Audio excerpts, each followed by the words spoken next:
Hello, welcome. Oh, if you are not yet sick of this face, congratulations. If you are sick of this face, I don't really know what to tell you.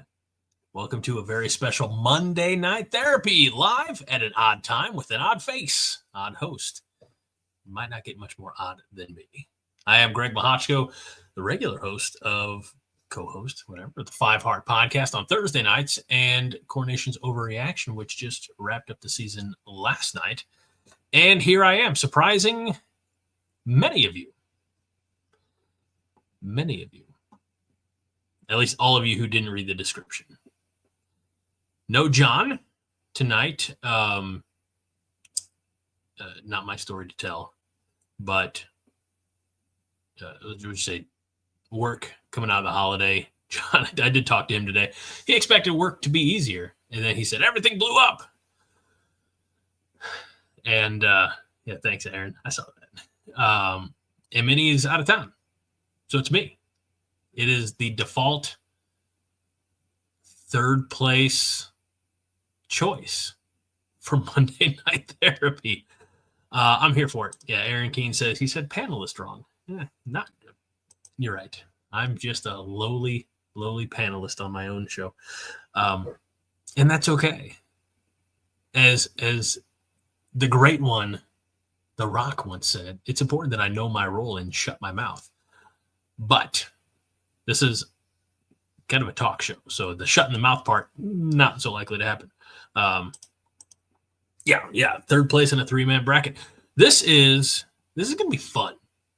Yeah, obviously we're going to talk about the game more, shout out to everybody who joined us live on Saturday for the Bad Boy Mowers, whatever.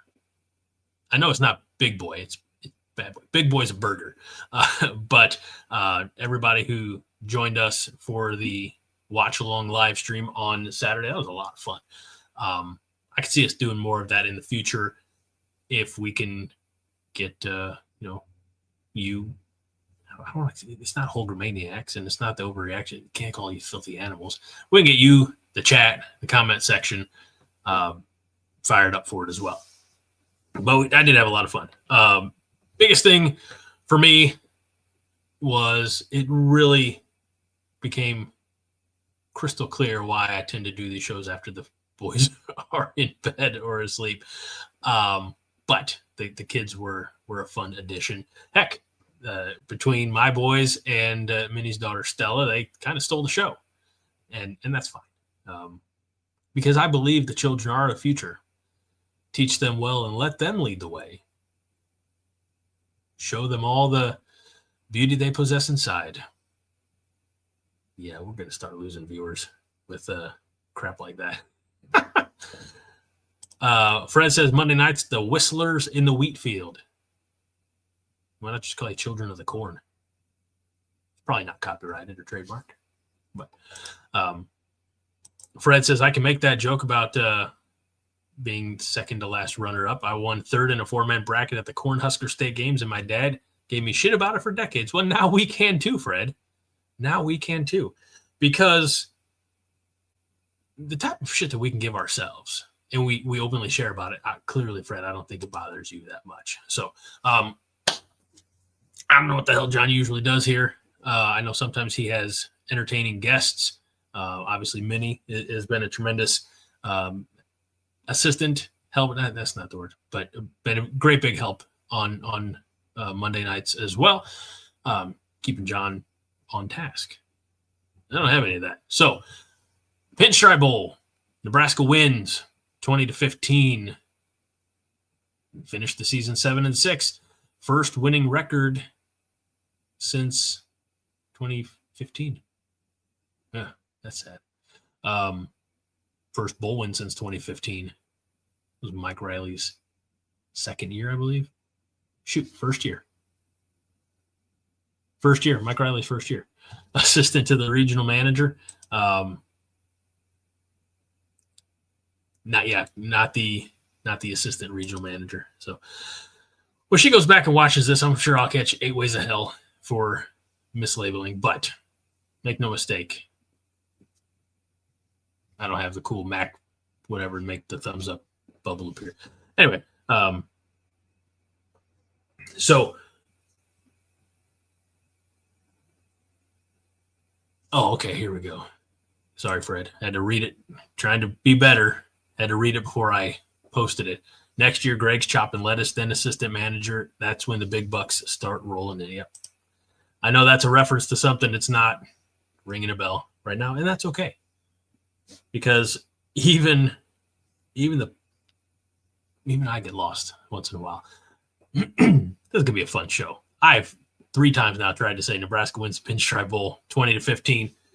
Dana Williams here. Yes, a bowl win. First of all, it was a bowl appearance, which felt good again. First one since 2016. First bowl win since 2015. Not a whole lot of separation there, but when you go 8 years without a bowl game, you're happy to honestly. And I said this on Saturday. I wanted to get the win, yes, but more importantly, I wanted to for all the guys who are coming back. I want to make sure that they escaped injury free. And I think Nebraska, I have to find out exactly the situation with Malcolm Hartzog. I know that he kind of went off the field, but otherwise, and he might have re-entered. It was 2.5 days ago, and I've got a bad memory to begin with. So I think Nebraska escaped relatively unscathed. You had the opportunity to give the Ty Robinsons, the Isaac Giffords, and yes, of course, the Ramir Johnsons the send-off. A lot of those guys deserve. There are a lot of guys who in the past 6 years have bailed on this program. Those guys stuck it out. Those guys elected to look at a Ty Robinson. He could have been playing on Sundays this year. And he put all that on the back burner and said, I want to come back out, want to continue building here in Nebraska. Isaac Gifford had similar intentions. I always go back to that chasing 3 comment that he made about, why did he come back? He says, my brother Luke was here, for Scott Frost's first year, and then that senior class was gone. Nobody, anybody who could get out bailed. He said there went the foundation. So he wanted to be part of the foundation of the rebuild here at Nebraska. And, say what you want. I know he had the reception on the fake punt, which was pretty nice. I've been. We can look back with hindsight and appreciate the effort. I've been critical of Isaac Gifford at times this season, but I'll never question the man's heart. Might question his tackling or his angle to the ball carrier, but I'll never question his heart. So, yeah, Aaron Keene, easy for me to say, says, I'll take players with character over players with diva level skills all day.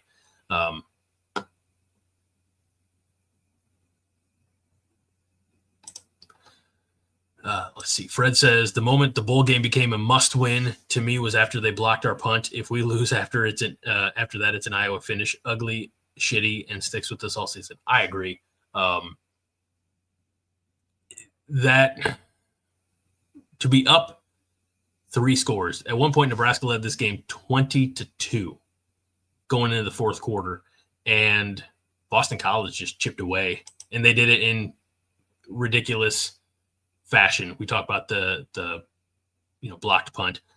They schemed for that punt. I think Nebraska only punted twice, and one of them was okay, but it just died. I think that was the big thing. Is the punt? The balls were dying on the whatever you can't even call it the field. I mean on the sand, and green painted grass clippings. I think is what somebody said on Saturday. But then you had and Boston College just exploited our formation. They didn't.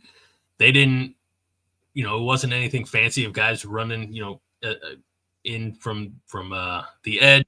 They just ran straight at us, and whoa.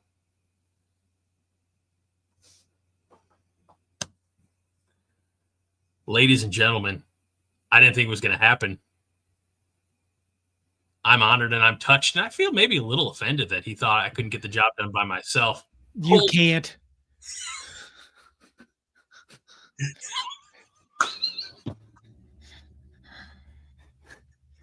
John Johnston. What? God.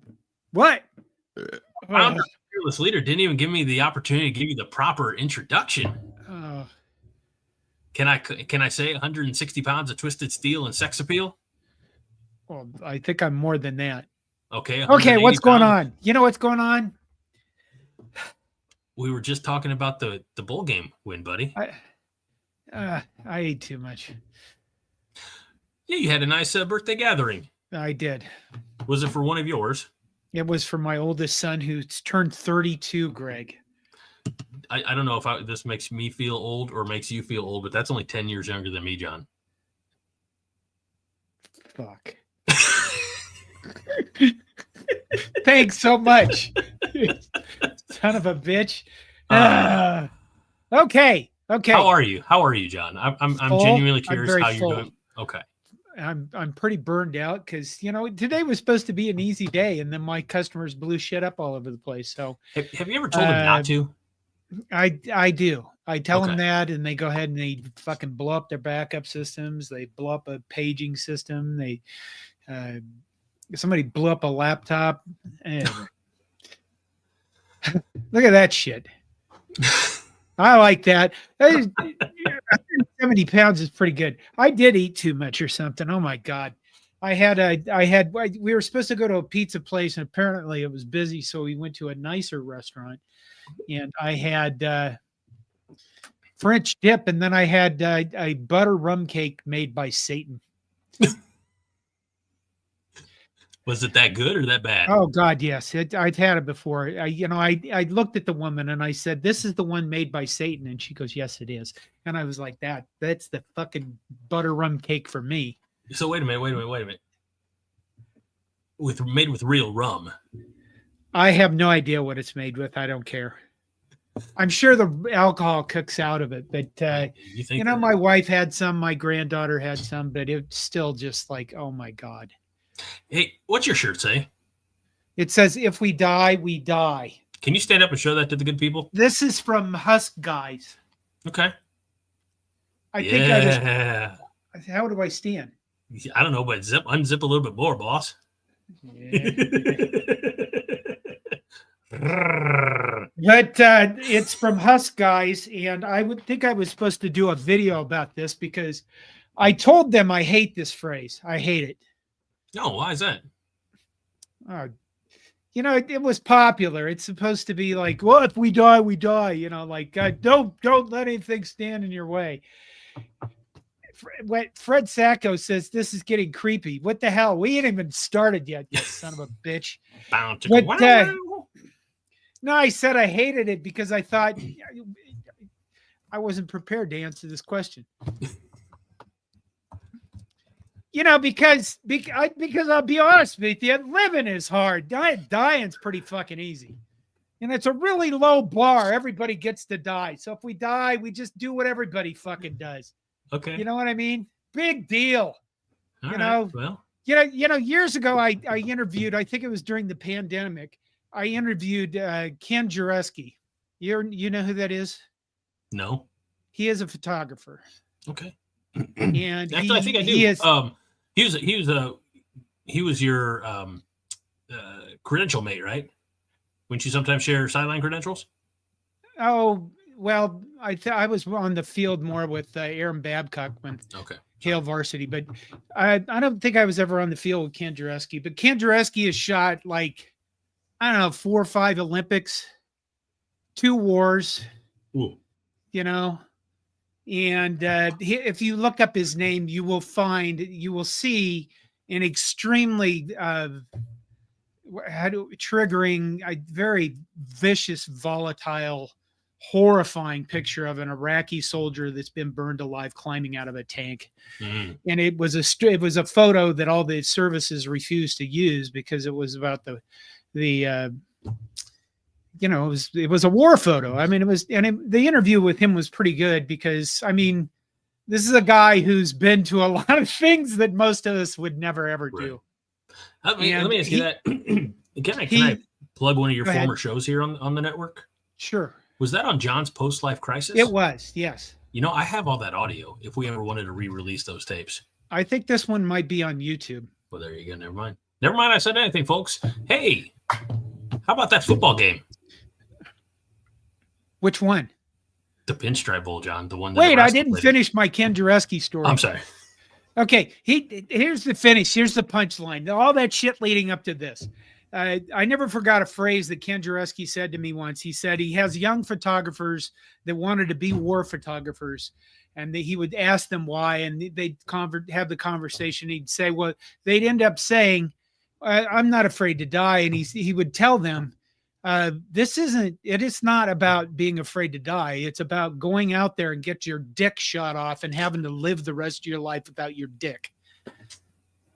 Because dying is fucking easy. Living the rest of your life without your dick, that's a little bit harder. And I never forgot that he said that to me. There you go. That was the story. Well, speaking of if we die, we die. Josh likes it. He says, I like it. Team needs a mindset change. Let it all hang out. If it goes bad, but go down swinging. I get it. It's a good phrase for a lot of people, and this fucking camera is doing that thing. Yeah. Aaron's concerned about the Johnston tapes. Is that like the Zapruder film? There probably, there would be stuff out there. Okay, we're going to the bowl game. Is that it? Yeah, but real quick, maybe I missed this. Joel says, not football related, but John, you sharing your story and explaining Stockdale's paradox was a huge inspiration. More people should see it. Where did I do that? Is that on the channel? On this channel or the other channel? I'm changing cameras. Okay. Oh my gosh. Okay. Highlander says, Ben Dead never lost my dick. Your next book. Well, that's a good. I like that. Is this one doing the same damn thing? It is. Damn. No, it's not. Who's prepared? Yeah, it's not focusing. Oh. There, it's focused. Okay. We're talking about the game. I rudely interrupted you. It's okay. I'm kind of used to it. You should be. So, as I was saying before I got notified that you were in the green room waiting. Sorry, I got a little choked up. Yeah, Nebraska was up 20-2, John, and the only points that we had given up were the blocked PAT that was returned back for a score. 20-2 going into the fourth quarter, and Boston College scored the final 13 points. A lot of it came on the short porch after the blocked punt. I believe Nebraska only attempted 2 punts, one that was mildly successful and the other one, obviously, which was not. But all in all, what were your thoughts? We'll break it down in more detail. What were your thoughts on just the game on the whole? Oh, we won. We finished with a winning record. Mm-hmm. Here's what I think about, like losing to Iowa. Last year, that was the last game of the season. It left a sour taste in everybody's mouth. This year, the last game of the season this year is the bowl game. And you hate to go into the offseason with a loss or something traumatic going on because it's like taking a shit on the entire offseason. I know we all drink the Kool-Aid. I don't feel it. I try to pretend to drink the Kool-Aid because I'm not very good at I'm not very good at, putting on a face. I never have been. It's gotten me in trouble my whole life. So I was very pleased that we were actually able to win the game. And I don't know, here's what I think. And I said some of this in post-game reaction. I think what you saw is what we're going to see next season. You're going to see 4 hands in the dirt, which I think is good. On defense, you're going to be running more of a 4-3 with 4 people down up front to stop the run a little bit better because we don't have 2 really fantastic players that, Ty and Nash, and those guys have been really special. Mm-hmm. You watch Ty Robinson literally run through the offensive line all year with people grabbing his jersey from behind constantly and never getting any calls for it. But, I think you saw that on that side of the ball. The defensive secondary gave up some plays. Here's news for you. Defensive secondaries are always going to give up plays because most teams have a lot. Offense is favored by everybody. You'd like to see that shut down. one thing in particular, third down. We did really well in getting them into third and long, and then we gave up third and longs. And you're like, we let them off the hook a lot. That's exactly what you're supposed to be doing. And then we gave up, we gave up too many first downs. So that needs fixed, obviously. And who knows what our team will look like. And then on the offensive side of the ball, I think you saw what Dana Holgerson's vision is going to look like. There were really nice plays there where the ball is coming out a lot faster. Dylan Raiola didn't stand. He did more in the second half, I think, than the first half, where he was standing around more in the second half. But the ball's got to come out. I'd love to see an offense where they're getting the ball out in like a second. The ball comes out, the ball comes out, the ball comes out. If they're going to run that kind of a passing offense, I'm all for it. But if we're going to run some offense where it takes like guys 2 seconds to get downfield, then we're just going to fail. There you go. Did it appear to you like it seemed to me that offensively we came very formulaic? Run the ball on first down, throw deep, and something 15 yards or more on second down. I feel like we did that a lot. Like it became very repetitive. Yeah. I think I'd do that. That's what I would do as an offense. But it was a lot of like seam routes and 3 wide. You're talking to Haas too much and using this fancy terminology. Aren't you? Yes, you are. Next thing you're going to be doing like banana Y split or some goddamn thing. I don't bring up mesh a whole lot, but it just seemed. And I mentioned this on Saturday during our live stream, but we could have used some of more of those. I don't know. 7 to 12 yard passes going through the middle. We hit Thomas Fidone with one, and it looked nice. We just didn't dial it up enough, and I don't know. It just seemed like every other series, when it got to second down, we were just trying to launch the ball down, and you know what? Those are low percentage plays. You know what this game was?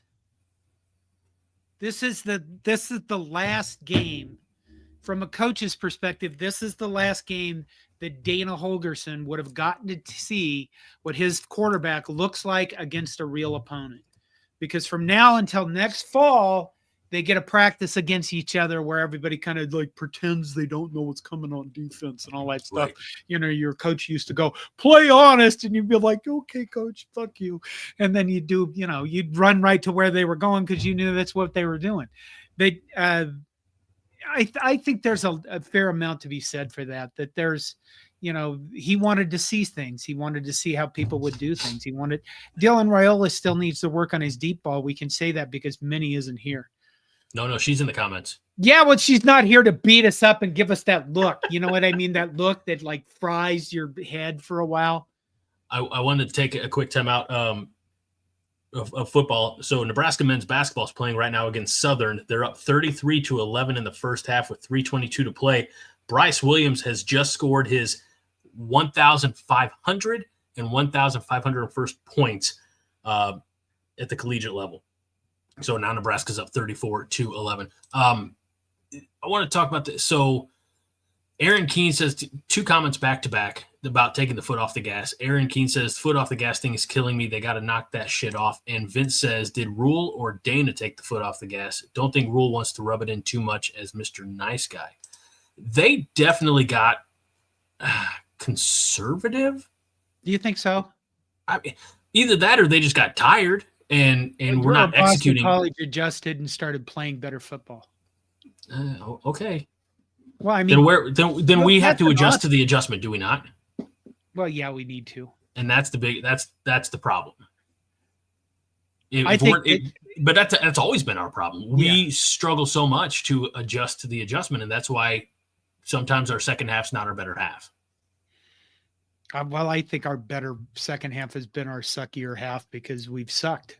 Well, that's what I mean. Our first half. No, I mean, if we don't have a big lead at halftime, you may be able to, Yeah, but most of this year was under a guy that when he ran the first half plays, you were like, okay, we know everything he's going to do now. So yeah. So yeah, I would hope that we score 35 to 40 points a game next year. that should, I mean, I think, and this is going to get me so much hell. I know that Thursday night, I'm going to catch a lot of hell for this. But Dylan needs to have a big leap in development in the next 8 months. Yeah. We bag on him. We bag on him. The guy was still one of the more accurate passers and as a freshman quarterback with yardage. I think the one thing that he has to work, well, there's two things. I already mentioned the long ball, but he threw 13 TDs and 11 interceptions, and that ratio has to get way further apart. We should just bag on Dylan since Minnie isn't here. No. See, she is here. No, she's not. She's not online. She's not with us where she can look at you like, She says she's in Vegas, already had 2 drinks. That's just wimpy. She's here to harass us. I'm not afraid of her now. But I think he does. But I put it this way. It depends on what you expect from a quarterback. You know what I mean? As a freshman quarterback, he did a lot of things well. I think he read the field well compared to most of the people his age. He threw the ball away.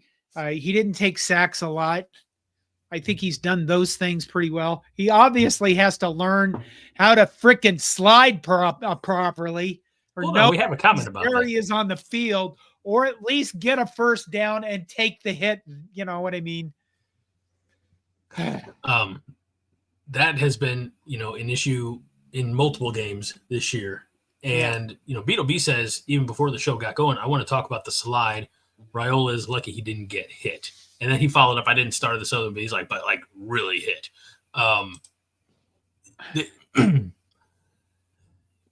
It's a bowl game.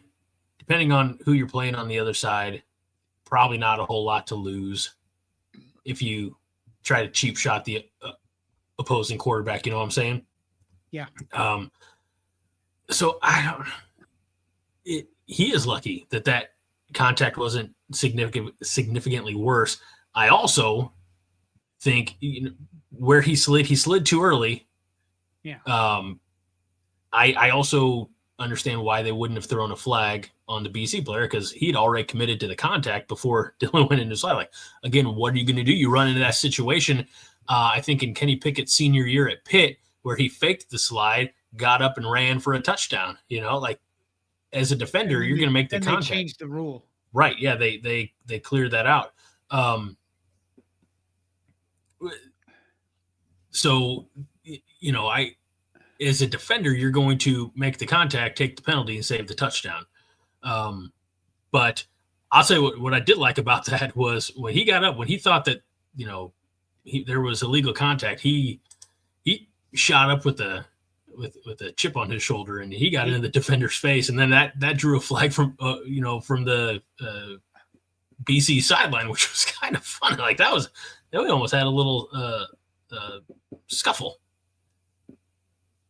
Okay, keep going. I'm going to look something up real quick. All right. Let's see. Haas says Dylan's completion percent. Haas is here tonight. Dylan's completion percentage is skewed by the amount of screens in the offense. He's not an accurate passer on deep and intermediate throws. So Haas is coming out firing live rounds. Wow. Geez. I've started a thing. We're not going to bash on Dylan. Dylan is still our quarterback. He is. But we do need to see better. And I don't know if, as the season went on, if I'm going to take a quick look. Are you looking something up too? I mean, I'm going to take a quick look at something. What are you looking up, John? The slide. Oh, okay. You do that. I'm going to look up stats somewhere. I should be able to. Can you find like season stats on the website? Oh, yes. Stats. Yeah. Duh. Yeah. Yes. I just want to see the number of attempts that Dylan, the number of times that Dylan passed the ball. Well, we're going to be throwing, I guess, 55% of the time. Did he really only throw 410 times?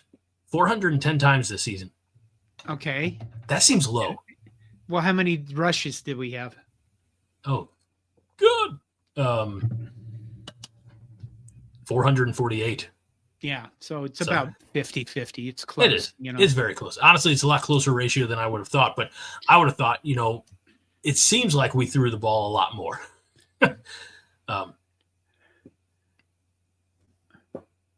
I never called him a generational talent. I don't think he is a generational talent. I just think he had, like you said, he has the chance to be good, he's good and the chance to be elite. A lot of people just bagging on him for the whole Patrick Mahomes thing, and I think that when you're young, let's take this in other areas. I mean, if you're a young musician, Jimi Hendrix didn't just show up being Jimi Hendrix. Jimi Hendrix probably went out and started imitating like Les Paul and then became Jimi Hendrix. When you first start writing fiction and you first start writing things, you have no idea what your voice is supposed to be. You have to do shit for a while until you find out who you are. So, plus, I mean, put it this way. If Dylan Raiola was going to imitate a quarterback, I mean, would you rather he imitated Patrick Mahomes, who seems to win all the time, even though the NFL's on his side, or I don't know, Ryan Leaf? Maybe he should take on Ryan Leaf as the guy he's going to imitate. Which one of those two do you want him imitating? Aaron Keene, he's right. Aaron, the Mahomes emulation thing is peripheral noise. Who cares? Just perform. I don't know. I see it so much on social media from other fans. I thought I'd comment on it. By the way, before Jimi Hendrix was Jimi Hendrix, he was James Marshall Hendrix. His birth name. Everyone imitates Les Paul and they don't even know it. I think that's what we're buying my son, by the way. Don't tell him that. Like, what if he's he's already knows. He had to pick the guitar he wanted. I picked the one and he was like, I don't know about that one. I don't know how many guitars I've purchased in my life. I'm going to throw this one out there because I'm genuinely curious about Minnie's reaction. Haas says the Mahomes cosplay needs to stop. He should shave his head, get jacked, get a tribal tattoo, and be his own man. I'm curious to know what Minnie, her response is to that. He could grow his hair out long. He could imitate me, except for the whole not coordinated, unbalanced part. He could be like me and grow a beard. Hey, you know what? We need to send that suggestion in. Do you think Nebraska football has a suggestion box? Well, probably. Tell Dylan grow a beard. God damn it. So anyway, back to the football game. Yes. I mean, yeah, I don't know where I was going with that. I honestly thought that you were going to have more to say. About what? The football game? Yeah. We won. What else you want to say about it, John? Well, obviously, special teams has to have a makeover. Talk to me about Ramir Johnson. I like Ramir Johnson. He stayed. I think everybody's pointed that out. It was nice to see him have that kind of game because the guy's gone through so much shit. He's stayed at Nebraska. He's gone through so many injuries. It was cool to have him score touchdowns, in front of like the home crowd kind of thing. Right. And, people take the bowl games. I was going to make a short video that I think bowl games are more important than they've ever been. And the reason why I think the bowl games are more important than they've ever been is because right now I'm going way off from the game, but right now we have this 12-team college football playoff, right? Yes. And people are so focused on that and who gets into it. And if you didn't get into it, you're going to be a failure unless you're a smaller program, blah, blah, blah. And then there's this, I don't think there's a lot of these people, but they're annoying, who say bowl games are meaningless. I don't think they're meaningless at all because they give us more football to watch. And I think they're more important than ever because of what we saw happen in this 12-team college football playoff with the reaction of Greg Sankey, the big whiny fucking bastard, the commissioner of the SEC or the guy that leads the SEC with his strictest schedule that we didn't get more teams and wham. That's my. Then they could start that. They could change that narrative by starting to play 9 conference They games. they could, but they won't because they're They won't. fucking candy ass puss boys. That's what they are. You can tell them I said that, but I will. the bowl games I think are going to get more important because tomorrow at 11 a.m. we're going to say Michigan versus Alabama. We are never going to see that game in a regular season game, probably ever in our lifetimes. Because, you know, the SEC probably now is going to go, we're not scheduling hard games because we can have more wins. And, you know, they're even going to be wimpier than they already are. But I think people will, unless there's some change where the college football playoff committee comes out and says, we need teams to play each other in marquee games, or the TV executive people says no more playing Mercer, you sons of bitches from Alabama. Play decent teams. Unless that happens, you're going to see a lot less of teams playing good matchups that we all want to see. Right. You know, like in Alabama, Michigan. I'm excited to watch that game tomorrow. But they'll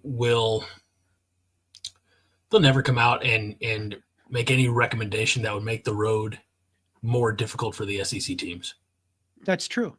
So that's why the bowl games are important for us to, you know what, even if the people opt out, even if teams are a shell of themselves, we can still make fun of teams we hate when they lose. Like today, Iowa and Missouri, 2 black and gold teams that we've hated for years. And you know, Haas says the road to hell is paved in black and gold. I discovered that I actually hate the SEC more than I hate Iowa today because I actually wanted Iowa to beat Missouri. You take that back. I know, it's really hard. I can't believe it.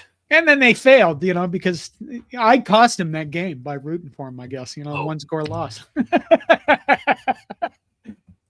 didn't even know how it ended out. But you know what? 27-24, Missouri won. Well, good for Iowa. Iowa deserves to go into the postseason feeling like shit. Well, they're too dumb to know. Brent says John Judas Johnston. Okay. But Husker Chuck was agreeing with you. Hate the SEC so much. Yeah. That more mocking of them. I think we need more mocking of them. I'm kind of like Fred. I can't root for a conference opponent, even if it was Illinois, the state that I've lived in most of my life. Actually, probably especially Illinois, especially now Bielema. Fred says I should root for the Big Ten, but I'm glad Iowa lost. I can't. I think maybe I may be able to root for. Well, no, I'd probably root for Oregon over Ohio State because I hate Ohio State, and I haven't. The new teams haven't been in the conference long enough for me to develop that intense hatred of them. So, you know, go Oregon and down with Ohio State, I guess. Well, it's going to be interesting. BLB's not wrong. Everyone hates Iowa. I mean, I hate Iowa too. I want us to kick their ass in men's basketball. I know that. And women's basketball. And baseball. And beat them in wrestling. What else do we play them in?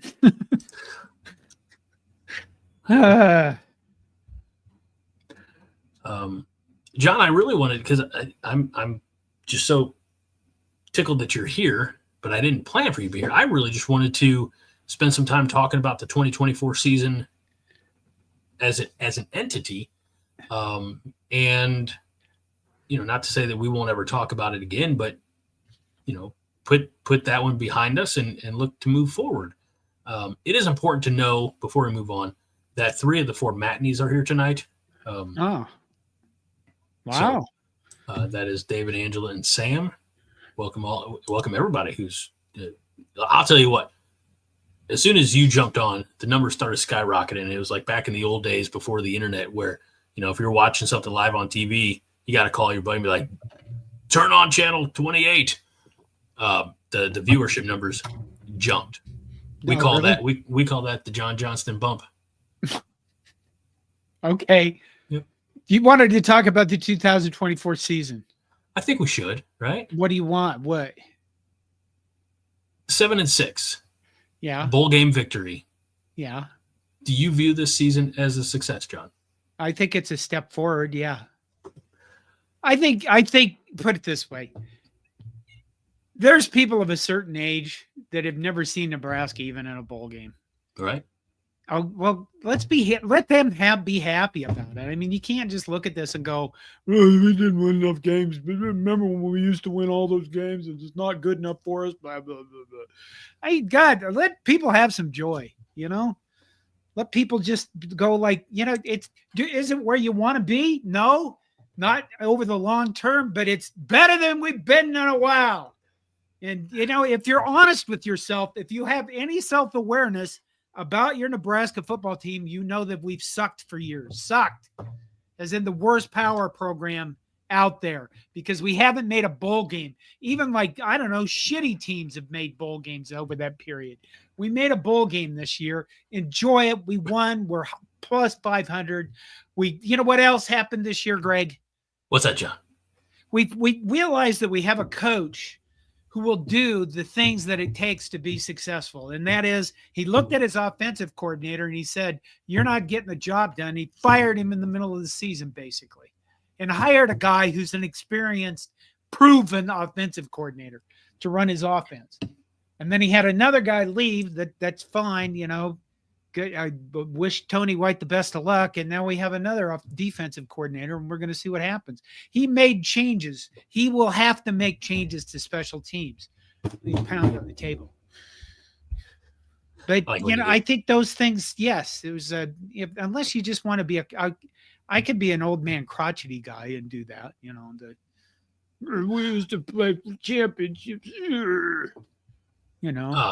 Well, we might next year. Dylan says we're going to be in the college football playoff, and I believe in Dylan. I believe in Matt Rule. Well, there you go. So you said it. Minnie says we have sucked. Now let's be positive because we don't suck as bad. I'm not going to say we sucked. I'll say we underperformed in the past. And we feel for Dana. Dana had 2 nieces that graduated from NU and did not get to see a bowl game. See that? That's rough. That's a hell of a. It is. That's it. Do you want them to be fans, or do you want to be all about me? Be happy for other people. They finally get to see a modicum of success. It's okay to be content with this season, and then say, okay, what's going to happen next? Aaron says underperforming is sucking. Blaine says Nebraska football not quite dead. No, I feel much better. Yeah, see there. So first of all, I want to say there are people in this group, in this chat, in this comment section, who love red-assed John Johnston. Like when you get all fired up and go on your rants, that's good for business, brother. Keep it up. Well, I'm getting old and energyless. Energyless? Yeah. Well, I think that the future looks bright. I do. Yeah. I said this last night. I've been on Coronation YouTube now 4 out of the last 5 days. So I apologize if some of this runs in. But I did say I think Matt Rule's the right guy for the job.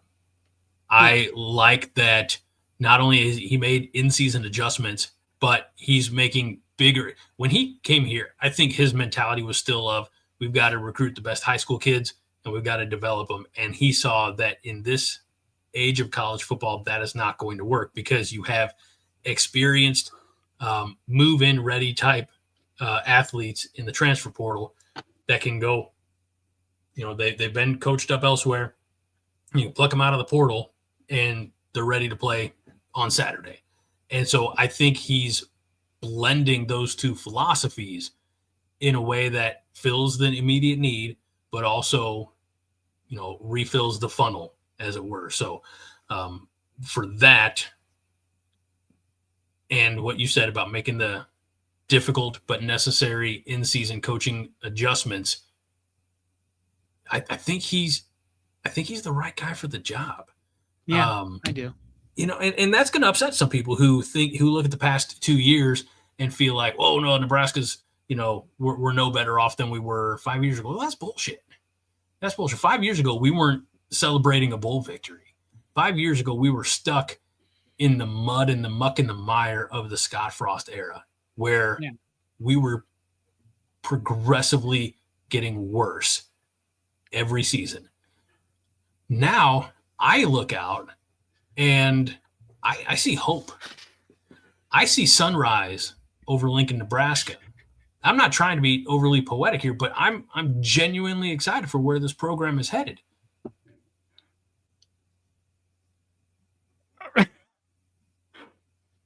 Don't look at the comments. Okay. Don't look at the comments. Me or should you? Take some of the starred comments. Okay. Should I start at the beginning? I don't know. I didn't look at them. All right. Some of them. So you were talking about Kool-Aid, drinking the Kool-Aid in the off season. Aaron Keene is not wrong. He says some people drink Yingling Aid, and that's some people's me. I have my case of Yingling down there that didn't make it into the fridge. So that's why this is my last Christmas beer, John. It's a Schlafly Christmas ale. Well, it went too fast, I enjoyed having my kids around, and now I have his one rotten son at home. I mean, but despite the fact that he has horrible university selection skills, he's a pretty good kid, I guess. Okay, I need to not look at the comments. All right, you don't. Jimmy McNutty said a little bit ago, 4-3 and 3-4 really doesn't matter anymore based on pre-snap alignment. It's all about how you fit post-snap. That's true, but I think if you're, normally in a 3-4, it's whether you'd rather have three guys with your hands on the ground or, the tough stuff up front than a glorified linebacker putting his hand on the ground. Again, I think that they're going to have to. Do we have anybody that's going to be as good to replace Ty and Nash? I think we're going to. Well, we got to talk about this last night. Was it Keona who jumped in the portal? Keona Davis. Keona Davis. Because they were talking even last night. One of the commenters, and I forget. They're probably here watching it now, and they're about to lambast me for not remembering, but they said if he puts on some weight, he could have that Ty Robinson, and Haas is like, no, body type is fine. Get him going to work. I think Cam Lenhart's going to be a good one. Elijah Judy is going to be a good fit. Then you have the young guys. You have Vincent Shavers Jr. You have Willis McGahee the fifth. I mean, I'm as excited now for this crop of young. I say young kids because I'm more than double their age and you're triple their age. But I'm so excited for that group of Huskers who, seem very dedicated to the program. And obviously we hope that they all stick around, stay healthy through spring, et cetera. So, but those are not easy shoes to fill. Like we talked about Ty Robinson, he's a Sunday guy. Nash, I think he'll get some looks. I honestly do. But Nash, and I talked about this several times. Nash's job was not to run up a bunch of statistics and look good on the stat sheet. His job was to maintain blocks, open up lanes for other guys, and I think he did. Right. He excelled at that. So I think they, the next level, they might want him to put back on the weight that he lost wrestling. But we'll let them figure that out. I think he did. I definitely think he was more impressive numerically last year, but I think he was quality. He was good enough to get a look from one of the NFL teams this year, no doubt. Let's see here. No, I'm not going to read that one. Husker Chuck, no offense. I'm in a good mood, but I don't know if I'm in that good of a mood. Oh, I saw. Minnie says, Brasco, Rascal, and John and Greg. Ty says hello, and he's still celebrating. So, hello, Ty. Oh, there you go. Is he in Las Vegas with Minnie? I would imagine. Unless she picked that one up through ESP. I don't know. Wade says they should have used Nash and Robinson on offense at the same time. I loved the fact that they used Ty Robinson. I wish we could have got the big boy, a little fullback, let him rumble, bumble, stumble, mumble, whatever. What game was they stuck him in on? It was Ohio State, wasn't it? But he also got in there, I think, against he got in there on Saturday. He was lead block. Yeah, I'm not worried about Saturday. Which game okay. did they first used him at Ohio State, didn't they? I think so. Because the first series they did that stupid Carter Nelson dive up the thing, wasn't it? Right. Carter Nelson, and they didn't have that's how dumb he wasn't as an offensive coordinator. Well, what can we do to do better? I don't know. Put 300 pounds of angry meat in front of the guy that's running a ball at a giant blob of human beings. You would have thought of that before you couldn't score. Was it the USC game where he blocked the guy and it looked like he damn near dislocated his shoulder? I don't remember that one. I know that there was one of those hits. Maybe. I missed part of the USC game because I was so pissed off. I left my friend's house and I drove home listening to it on the radio, or my wife drove home while I hung out the window screaming at cars passing by.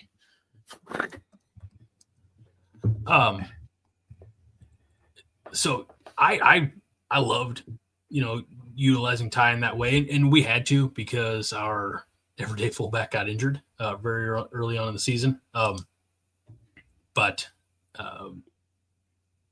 those are going to be two tough guys to fill. I think we can do it. I mean, it's not going to happen day one, but I think, weight room, nutrition, and this new coaching staff, we're going to see a lot of. I think we'll see a lot of improvement across the board. So, all right. So Sam Matney had this question a little bit ago. There's that YouTube series Chasing 3. What are we chasing this season? Ed Foley out of town? I think he did a good job of recruiting, so he's probably going to stay at some capacity because he's been around Rule for a while. But we're not going to chase him out of town. We're going to chase him out of special teams. Well, they were saying last night that his contract is up tomorrow. Oh, well, maybe we'll know. Maybe Ed will retire. But I agree. I feel like there is similar to how Mark Satterfield got reassigned. I feel like there's a way you keep Ed Foley on for the recruiting, but you remove him from the special teams. Yeah. Fred with a serious comment. Greg needs to get a motorcycle with a sidecar that John rides in wearing goggles, screaming at people.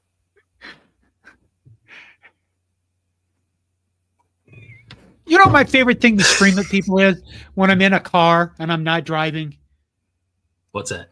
I yell out the window, "You'll never reproduce that tiny thing you got, buddy." And here's how you can tell. Here's the thing. If they laugh, they don't have a tiny wiener. And if they get really pissed off, then yes, they're insecure, and they do. And then you can go drive some more insults at them after that.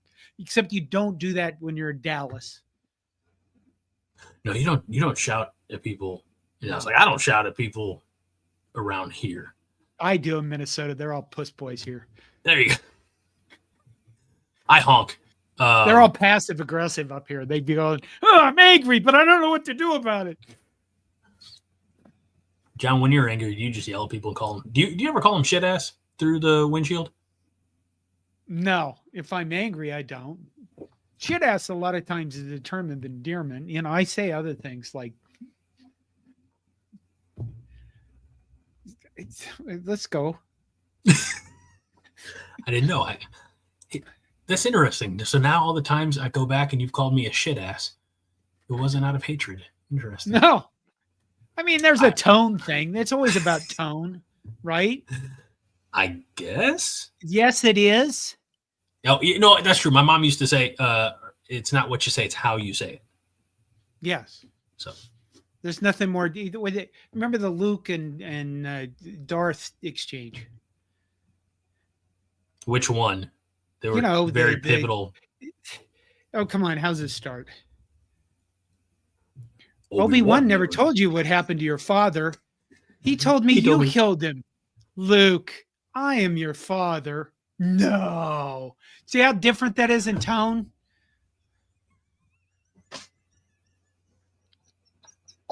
It's the same lines.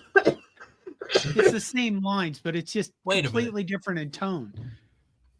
Can you? I want to cue up the Monday Night Therapy Theater intro so you can. Luke, I'm your father. Okay. I wasn't prepared for that. The soft-hearted Darth Vader. Spoiler alert, by the way, in case nobody's seen. There's somebody out there who hadn't seen Empire Strikes Back. What? Everybody's seen that. Is this the next 5-Star Theater? Matt wants to know. Fred says, we're getting 5-Star Theater for free.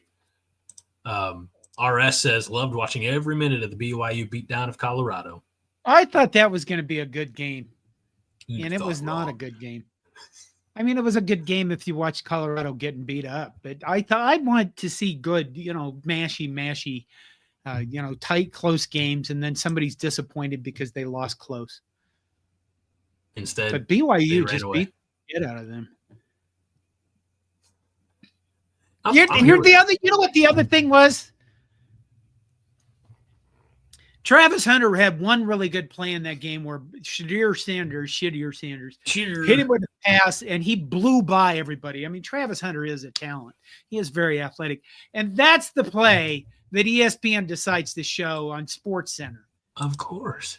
That's the play that they show all over sports, social media. They don't show BYU beating the shit out of Colorado. Shedeur giving up 30-yard sacks and crap like that.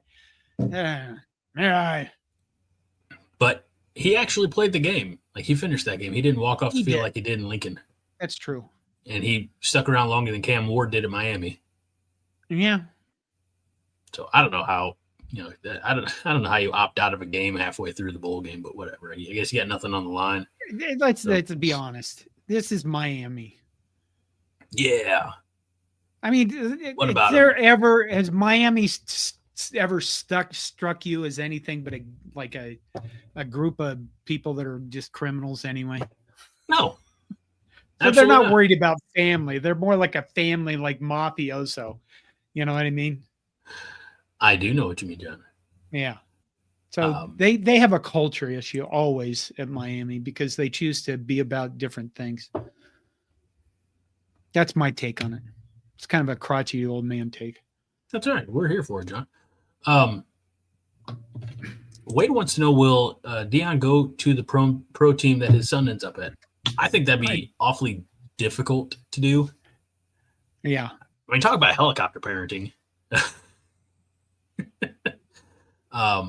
No, I don't know if he'll stay in Colorado. My guess is that he will, because from my understanding, he can write his own ticket. He's all Deion and zero Colorado. Yeah. I mean, let's be honest. He's taken a team that was absolute shit before he got there, and in 2 years, he's turned them into a decent program. I mean, they had a good year, especially compared to where Colorado was before that. So he deserves credit for it. Is he going to stay there? I think I would be surprised if he left. I think the NFL, if the NFL came, you'd have to actually be responsible and coach. I don't think he does. I think he talks a lot. I think he's a perfect CEO type coach where he blabs on a lot, and then his other coaches are doing most of the coaching. And it'll be interesting. Motivator. Yeah. I mean, he says some things that are, he every once in a while, when you get past all the bullshit, there's some substance in there somewhere. Like I saw where he told his kids, when they went to the bowl game, if he went up in the hotel and smelled any smoke whatsoever, that would be their last time with their football team. So I think that's a pretty decent statement to make. That puff will be the last puff you ever take as part of this team. That's plus, accountability. After they played us, I think they got rid of a lot of the good fancy watch. They got rid of a lot of that bullshit because they got their ass kicked. That they did. And then they started settling down, and I think he realized, if we don't get our shit together, we're going to look like idiots. Instead of, just looking like idiots against BYU. Okay. Vince, I don't disagree with this. Vince Watson says Deion actually is more CEO than most coaches. And I mean, in this era of college football, that's kind of what it takes. I mean, I hate to say it like that. Quick check-in on Nebraska men's basketball. They're up 53 to 23 over Southern with 12:50 to play in the game. So, well, let's ask this question. I'll put the question out there. I'll give some answers from the chat while you contemplate your answer, John. Okay. Living in Omaha, David Matney, the official realtor of the Five Heart Podcast, says, what is the overall grade for the 2024 season? And we go to Vince Watson, says D, drugged down from a C by special teams. Justin Raji says C minus. Sam Matney says, I'd grade it as a pass on a pass-fail scale. And he adds his father. Mr. Matney himself says C plus. And those are the answers so far. I'll go B minus. Because I think when you look at a team, you look at what it is and not what you want it to be. And I think for me, when I looked at the roster at the beginning of the year, I think this roster was good enough to win 9 games. And we didn't win 9 games. And the reason we didn't win 9 games, I don't think was because of the roster. I think it was because our offensive coordinator was just terrible. And our special teams, obviously, is just, how many games did both those coaches cost us? Right. The ones we lost, basically. So I think that if you clean those things up, I think this is a roster that can go. And granted, it's a long time now between now and fall, and this whole roster could God knows what happened to it by fall. With all the portal and all the stuff like that. I just think that when you looked at the team and where they are and where they're building and all the stuff that's going on, I think B minus. They made improvement. They got to a bowl game.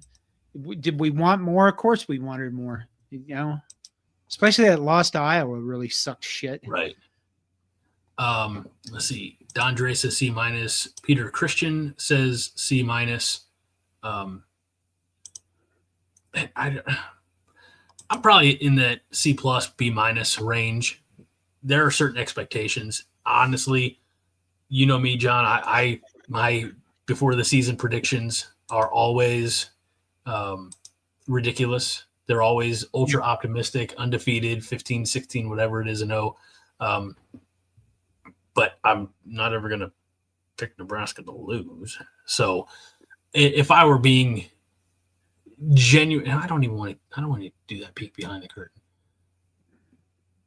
If we needed to be better than we were last year when we finished 5-7, we were, but it was underwhelming. We limped in at 6-6. I think, you mentioned 9-3. I think we had at least 8 wins in us. Obviously, we left a few out there. So that's again why, we're at that C plus B minus range. We left points and wins on the field this season. So we have to clean those up next year. Only one Peter Christian says only one signature win, Colorado. That is one more than Scott Frost had in 5 years.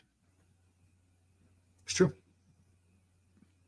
So I think, are we where we want to be? No. Did we improve? Yes, it's a step forward. We have a star quarterback. I think we have some really good players coming in on the portal. It's going to be interesting. I think they know what they want to do. Matt Rule's got a couple of years under his belt of actually coaching in the Big Ten and against the teams we're going to play against. And he did kind of what Fred Hoiberg did. Figured out that what he had isn't working, and he's going to change it, and we're going to see if that works going forward. Brasco Rascal says can't grade anything better than a C, and then RS comes in and says B minus. Yeah. Raji says C minus. Minnie says if we would have beat Illinois and Iowa, then an A plus, but they didn't, so C plus. Yeah. Let's see. Husker Chuck says regular season grade C overall. The bowl game, the bowl win. I like gives it a that C one. plus, That's so. good.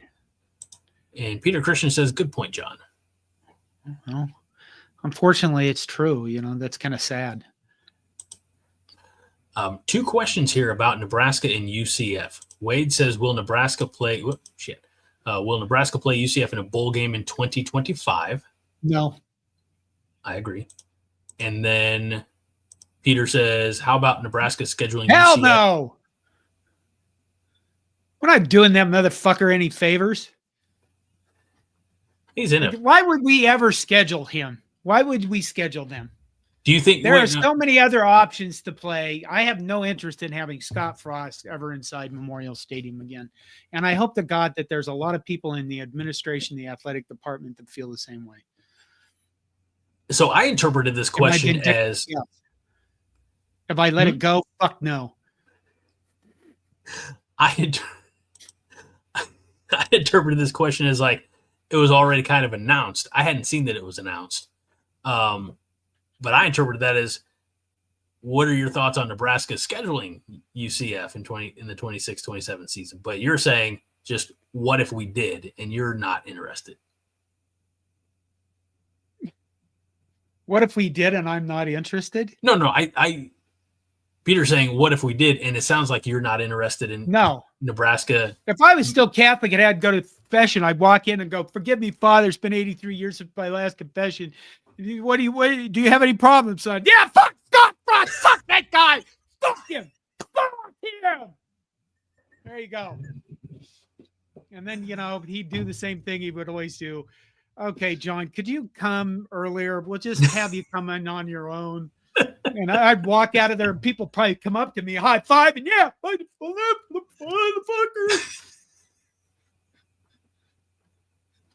You never have a pre-producer that tiny thing, you motherfucker.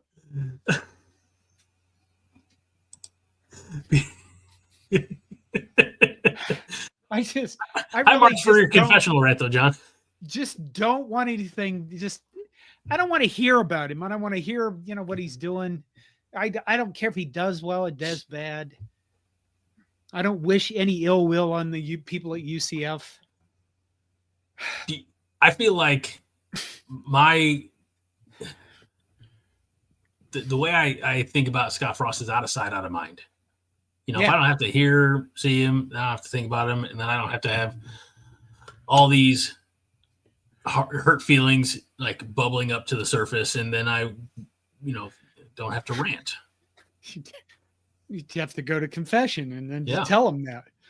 And they would, and depending upon where you live, they wouldn't understand. I live in Southern Illinois. They'd be very confused.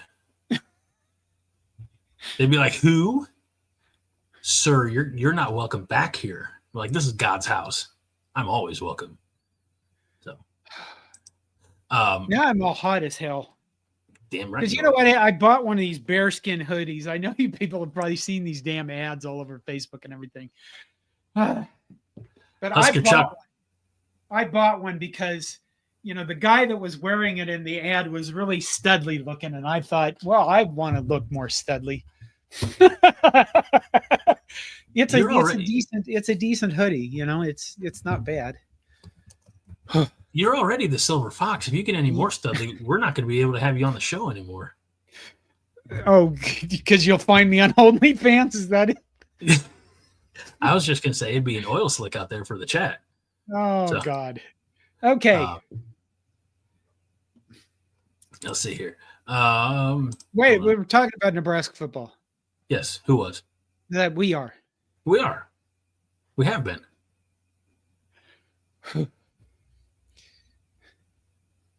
One of the problems with me doing this show is I've let it go to hours and a half, and I can't do that. I have to stay within a certain time range. Well, the good news is you were late, and we've only been on a little over an hour. So, okay. But if we need to start buttoning it up, buddy. At this point, I wonder what John. I do have some customers that get some of this. They get some of the same. I don't yell at them. I yell about the situation. That's usually what I tell them. I never get angry at the people I work with. I get angry at the situation. This is what do you tell your kids that? Me? Yeah. I mean, I don't tell my kids that because they're adults and they'd be going, we don't give a fuck what you think. That's their kind of attitude. But I mean, at 7, do you ever look at your kids and go, I'm not angry at you. I'm angry at the situation. Oh, he turned 9 a week ago. My oldest. That's right. The twins will be 4 in February. So no, I don't dress it up that much. I'm gonna try to say, you know what? Maybe let's not get into my parenting techniques right now. I saw that. I can't. I'm so glad you started, but I'm gonna hit it right now. Greg Mock says, I bought a Coronation hoodie, and since it arrived, we won the Pinstripe Bowl and are the Diamond Head champs. Damn right. So that means we are undefeated since that Coronation, which means if you want to help preserve the success of Nebraska athletics, there you go. Head over to CobyCorn.com. Get your sweet, sweet Koby merch. I'm not wearing mine today, but I have the RTFB shirt. I have Secure Your Balls, Corn Nation shirt. Did you like the way I said that, John? Yeah, I do. Secure your balls. Nobody's bought one of those in a while. I did, and I love it. I love it because nobody I know what it means, and everybody reads it. I'm like, oh yeah, footballs. I'm like, yeah, footballs. Totally. I cannot. In fact, I don't have enough Koby merch. I need to head over to CobyCorn.com for my next order very soon. I need that full length Koby tracksuit outfit. John, do you think if I got that, it would arrive in time for the spring game so I can ensure we have a win in the spring game? Yes, because that order would be fulfilled by not me.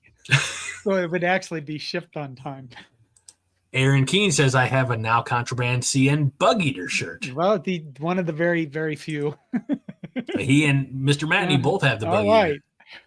I remember we got that C&D and we had to drop those. Don't you love cease and desist from people who make millions of dollars in apparel and they don't want us to make 7 cents per shirt? I got one for I got 2 for Nebraska basketball. What? A few years ago, yeah. Oh. Nebraska ball, you cannot sell that shirt. And then there was something they were doing on the side. I can't remember, there was a name for the guys on the bench that was a slang term. And I think we did something for that, and that one didn't last long either. I didn't know about that. Wade says, by the way, good reminder, don't forget to hit the like. Only 30 of us have hit it, and thus will be your last chance till next year. Oh, that's true. What are you going to do for New Year's? Well, I have small children, so I'm going to be here. What? Yeah.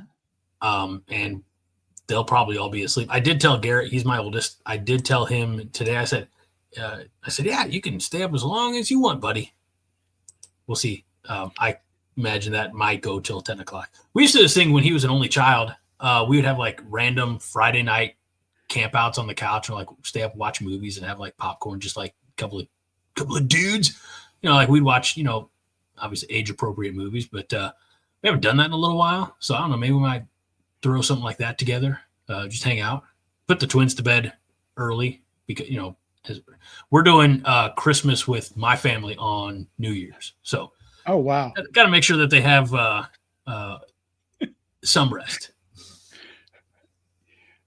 You'd be drinking with your kids. We do have special beverages for everybody for tomorrow night. We have sparkling apple cider, non-alcoholic sparkling apple cider.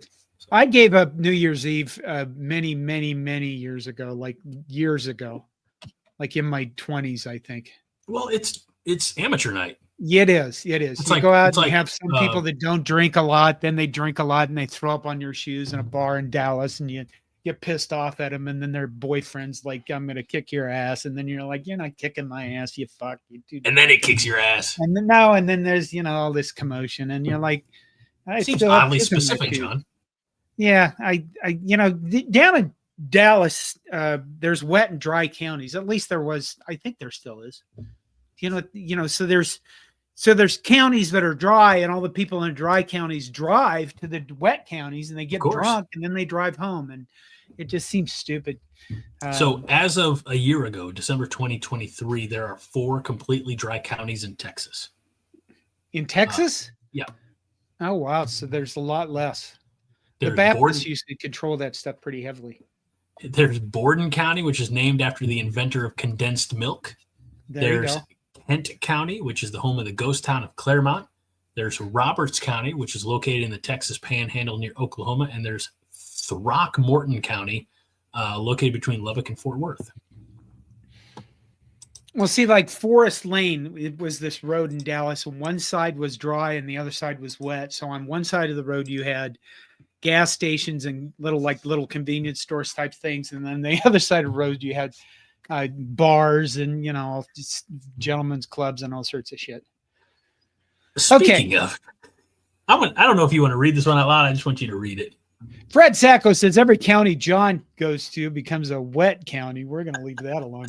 You know what I did? We did part of it for Christmas. What'd you do? We watched Christmas movies.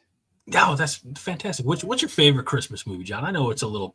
I don't know. I was going to tell you which one we watched. Okay, tell me, please. I'm very curious. Well, I with my son's girlfriend, my rotten son's girlfriend, I watched. Santa Claus is coming to town, the old stop action. That's a classic. It's beautiful. Right. And then Christmas, I think it was Christmas Eve night. We watched The Year Without a Santa Claus, which is very actually weirder than I ever thought it was. And if you don't remember that one, it's the one with Heat Miser, Oh, I know. Mr. Heat Miser. Yeah. Yeah, and at the end of that, the last thing that Santa Claus says, no shit, Santa Claus says, "I dreamed unhappy things." This is literally his last line in that freaking, and I never realized that. My daughter's screaming this stuff. "I dreamed unhappy things." It's just so bizarre. And then after that, my daughter made us watch Merry Gentlemen. I think it was. Oh, I'm sorry. On Netflix, which was god awful, and it was. It was terrible. It was kind of. We made cracks during it. It was fun to watch with the family, and I was glad that I had this terrible time. It was It was horrible. I remember I came home from work or something, and it was on TV, and I was like, Is this the best show to have on with the children here? Husker Chuck is YouTubing it now. Beetle B, we watched Blazing Saddles. There's nothing wrong with that. Oh my God. I wonder if it was the censored or uncensored version. Well, if it's the censored version, it's only like 25 minutes. So no, I love telling the story. So in order to make sure that I was well rested for Christmas Day, I stayed up till about 4:30 Christmas Eve, taking care of all the wrapping and stuff. And in that time, I watched Christmas Vacation and It's a Wonderful Life. So. It's a Wonderful Life is a classic. I think that I don't know what my favorite Christmas movie is, but Christmas Carol with Patrick Stewart when he plays Scrooge and he does that thing where he laughs and he finally finds joy. I think that is that's the most beautiful scene of all the Christmas movies I can remember. Let me ask you this one. Yeah. Where are you at on the Muppet Christmas Carol? I don't remember it. It's fantastic. There's a Muppet Christmas Carol. Oh, it's so good. Michael Caine is Ebenezer Scrooge. Oh, well, shit, I'll have to look that up. It's so good. And he plays it like he's on London's West End Theater. Like it is my, it's my favorite version of A Christmas Carol. So it's fun. And it's fun for the whole family. So I love that sidebar, that fun tangent, John. Sam Matney wants to know, I don't know how much we can really be taken from this game or season since the super seniors and the 105 roster limit will slim down some of the depth we have right now. Well, the thing about the 105 roster limit is everybody has to do it. So, everybody's in the same situation. And I don't mean to bag on Rule for that, but I think having 150 players on your roster is just, you know what it is? I think it's an excuse for you to just not be as diligent as you need to be in choosing your talent. And you look back at the last year, his first year. I mean, we had Jeff Sims as a quarterback, for God's sake. Right. Who picked him? Probably the offensive coordinator or the offensive guys. And that was certainly not the right choice, and when you look over it, I think some of the roster hits and misses, you will have to be much better at picking the players that you really want and have a much firmer grasp on who you want to be on your roster. And if you're going to go, well, I don't get to develop them. Yeah, you don't. You get to go let some group of 5 team develop them, and then you just buy them. So, it's just going to be a little bit different. And in terms of, I don't know how much can be taken from this game season. Well, by fall, God knows what we're going to have for a team, because again, the portal and NIL and the roster limit, and you just worry about it when it gets here. I think we found out today that Jalen Lloyd went into the portal. Koby Bretz went back into the portal. Right. We're gonna have. I kind of hope that Jalen's just testing the waters, and maybe as crass as it sounds, but let's be honest, in this era of college football, it needs to be said, trying to get a payday. I would like him to stay. It's not. I don't think it's a good look when you are losing in-state talent, and Jalen Lloyd's an in-state talent. We already lost Malachi Coleman. Okay, Jalen Lloyd. Where did we finish in men's track last year? I thought we finished very highly. Did we not? Yeah. So Jalen Lloyd, probably a bigger loss for the track team than he is the football team. I think for the football team, I think that he certainly had some talent, but given we have a quarterback that can't hit a deep ball, I think he needs to go somewhere else where he can actually have somebody that is going to use him the way he needs to be used. And when you look at all the receivers we're bringing in, I mean, there's some pretty talented guys there, and I don't know where he would fit on that. Yeah. So I know Ken E said earlier, did we cry about Jalen Lloyd yet? I mean, I'm not crying over anybody. Yeah, I just hope I hope he finds a place where he fits and he can play well and get what he wants out of football. I'm not going to worry too much about these. They're just too many hours in the day. I have clients blowing shit up all the time. I don't have time to worry about Jalen Lloyd. Let's see. Do the smaller colleges have to go down to 105? Like, for example, the FCS? I don't think FCS. If you're part of the House settlement, yes. Okay. I mean, when you say smaller colleges, I assume,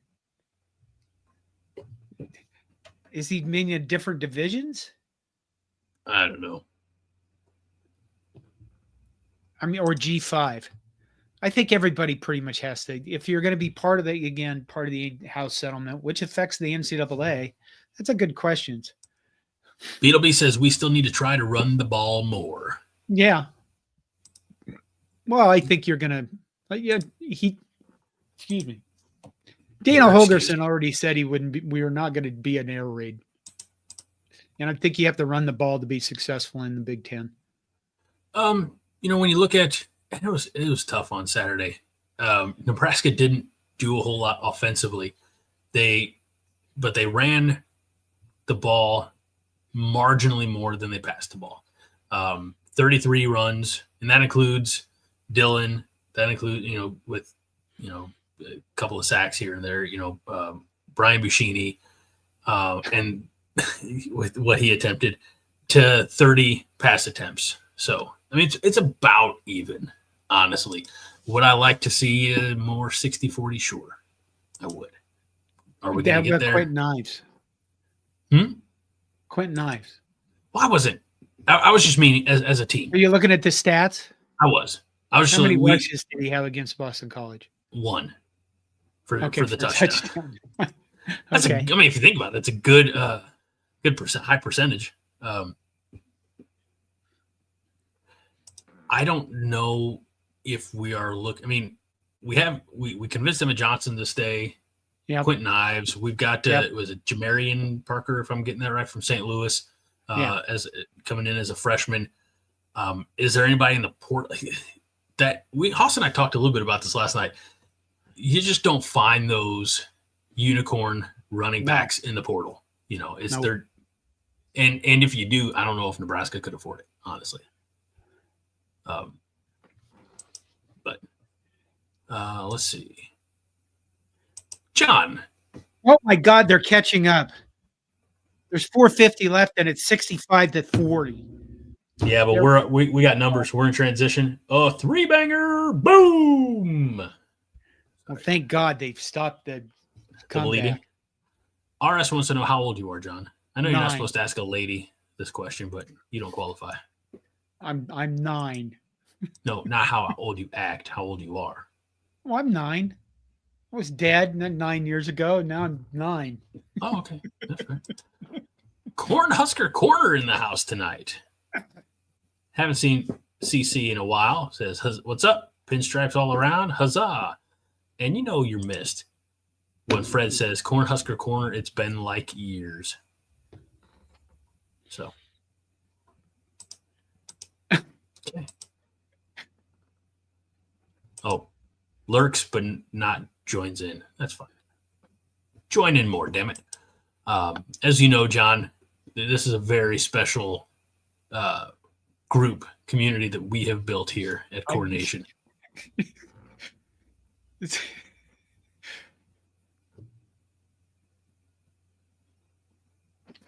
Why is it so funny? I was going to say some things that I'm not going to.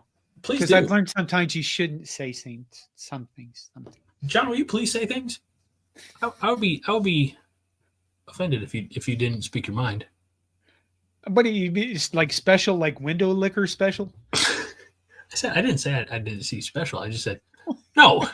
Look. Husker Corner comes back. Right over there. I mean, come on. Is missed. We have. So I found this out over the weekend, but there's like a subgroup of the chat that has like their own conversation off air. Like They don't just meet here on Monday, Tuesdays, Thursdays, and occasionally Sundays. They have their own side conversation. And I think that's really amazing. That means that we have truly brought people together. And I feel really good about that, John. That's good. In this season of giving, just don't give syphilis. You have to have it to give it. That's true. I don't. Yeah. You can't just show up one day and I guess if you had a genie and he said, I'll give you 2 wishes, you could say, give me syphilis. I don't know why you do that, but who the hell knows what humans are capable of. Okay. Fred wants to know, do they drug test Dylan or John? We ain't going to the playoff next year. Mark it down. Not ready for that yet. Come at me, bro. We could. Anything's possible. Indiana was 11-1 this year, for God's sakes. I mean, come on. Anything can happen. And they were a good 11-1. Fucking Kirk Herbstreit saying this, maybe they didn't belong bullshit. They beat the shit out of a lot of teams. And they didn't just beat them a little bit. They beat the fuck out of us.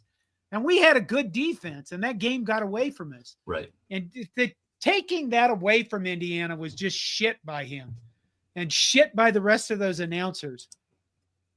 It really was. Yeah.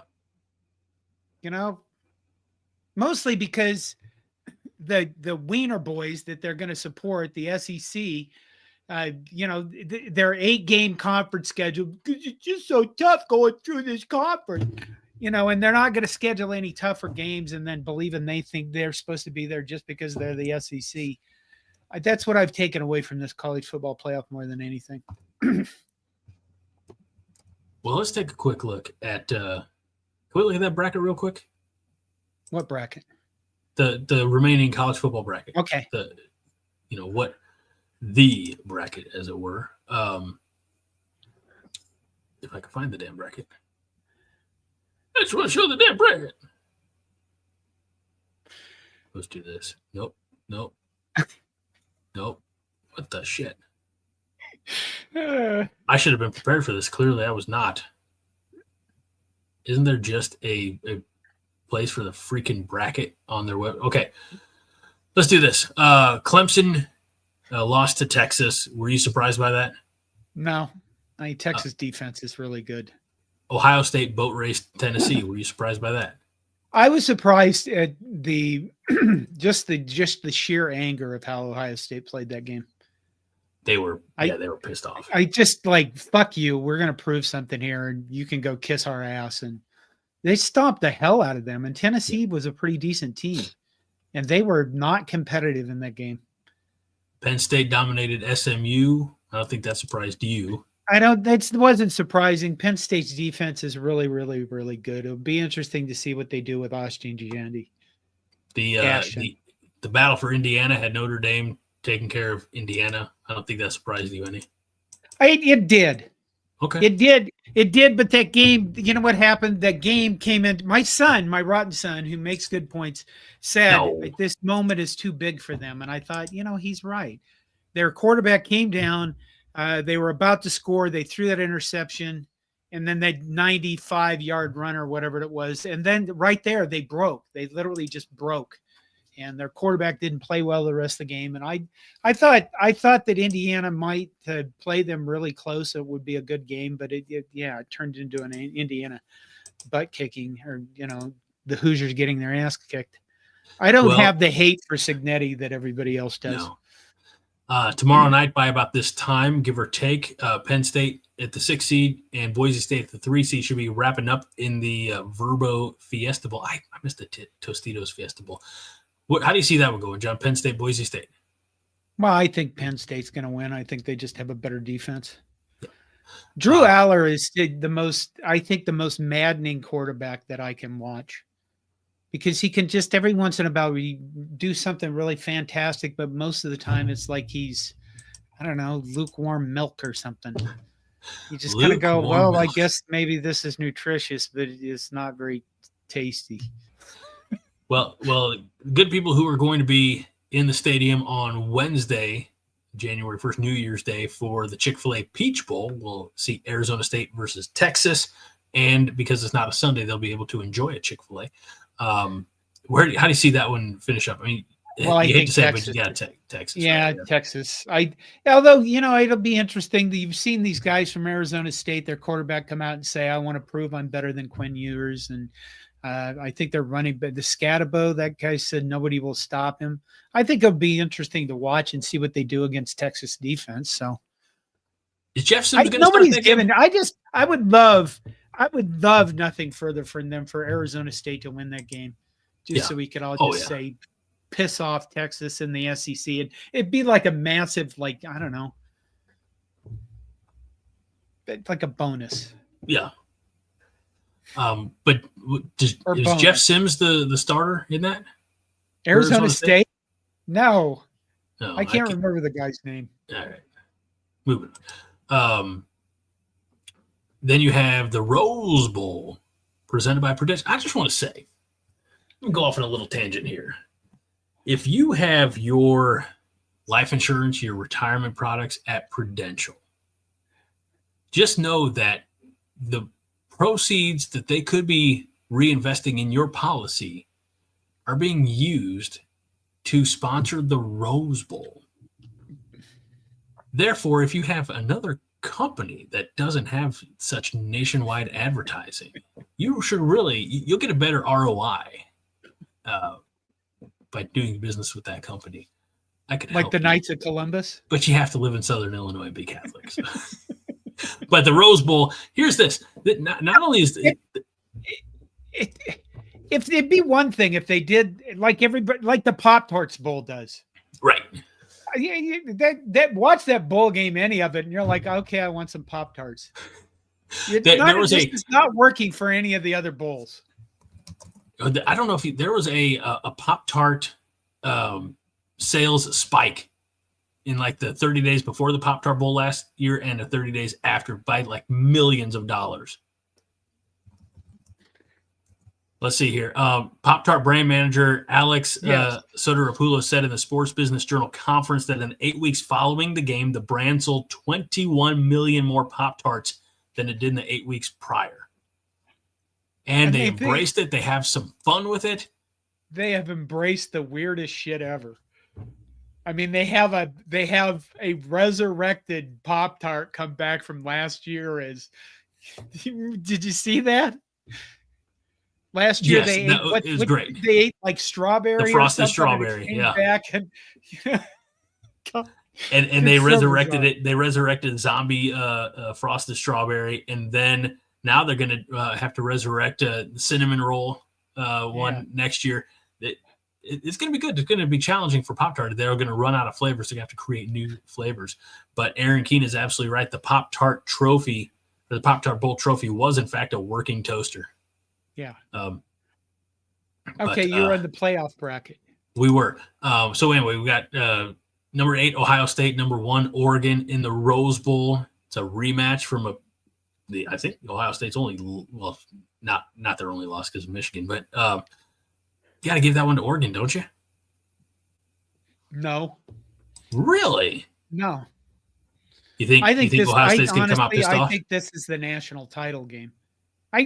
You saw what Ohio State did to Tennessee. Well, what they did to Tennessee is not Oregon. Right. They're not Oregon. But if they play that way, I mean, they do have playmakers. They do have good teams all around. Oregon, I'm not going to say they barely beat them, but that was a hell of a game between those two teams. Mm-hmm. And here's the thing, like my friend Ramsey always says, if you could just do one extra thing at the end of the game, you're going to win that game. And I believe both those teams are going to go at this like unbelievable. I think that's going to be the game of the year myself. But we'll find out. Wouldn't just give it to Oregon because I just think there's a lot of piss offedness in the Buckeyes, and how about 10 minutes and then we'll need to go. I know, buddy. How about later on the first, you have number 2 Georgia, number 7 Notre Dame. Is it weird that a team that lost to Northern Illinois is in the college football playoff? It is, but that happens. It's an anomaly. Yeah. I think Carson Beck is out. We don't know what Gunnar Stockton is going to give him. I think Notre Dame's a tougher team than people give them credit for. I think they'll beat Georgia. Honestly, I'd love to see it. I know a lot of people don't like Notre Dame, but Notre Dame. But, I hate the SEC now. I hate them with a passion. Well, let's kick them out of the league. You know what? If there was a syphilis genie, I would be going, what are your 3 wishes? Give everybody in the SEC syphilis, all of them. Yes, the girls' teams too. The hell with every one of them.